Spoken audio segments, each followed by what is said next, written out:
Elo hung in the absolute silence of the upper atmosphere. It was a stillness that felt like a bowstring drawn to its breaking point. Below him, the world unfolded as a tapestry of history and healing, but his focus remained fixed on the western horizon. There, a new, symmetrical structure had pierced the landscape. It was a jagged anomaly of cold geometry, standing in harsh defiance. He watched the way the sun hit the metallic edges, sensing a disturbance. The blue vault deepened into a bruised, artificial violet. His organic armor, a living suit of shifting tissue, contracted sharply. It was reacting to a high-frequency energy surge that tasted like ozone. Then, a beam of sterile, surgical white light tore through the clouds. Within that pillar, a figure coalesced. It was Karesh. He descended with the mechanical grace of a predator. He stopped at a distance that was both a challenge and a calculation. The contrast was absolute. Elo, the living, and Karesh, the cold.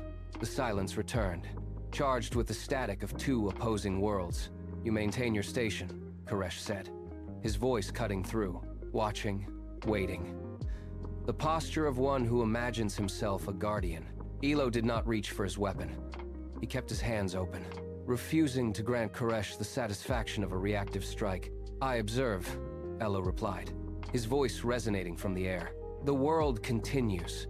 The work of mending proceeds. This is not waiting. This is witnessing what functions." Karesh's face, a mask of unyielding prosthetics, tightened in disdain. "Functions?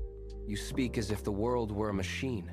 You ignore the necessity of a single guiding will." To Karesh, the organic growth below was nothing more than a mess.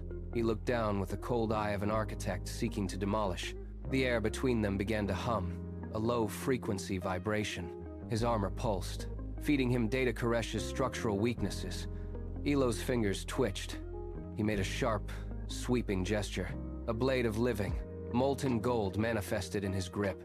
It was not a tool of destruction, but a conduit of directed energy. Karesh mirrored the movement instantly. His arm shifted, revealing a glowing, pressurized aperture. The sky darkened further. Elo felt the weight of every refugee who had built the terrace walls. He was the heartbeat of the world below, standing against the machine. The standoff was over. The collision of their opposing philosophies was now a matter of kinetic reality. As Karesh fired a lance of white light, Elo pivoted with fluid grace. His armor flowed like liquid to deflect the strike, the energy dissipating in a shower of sparks. He lunged forward, the golden fire of his blade carving a brilliant path. The light of his weapon clashed with the sterile beam of the machine, creating a shockwave that rippled across the clouds. In that moment of impact, the world below remained silent. Elo poured every ounce of his will into the strike, a golden streak.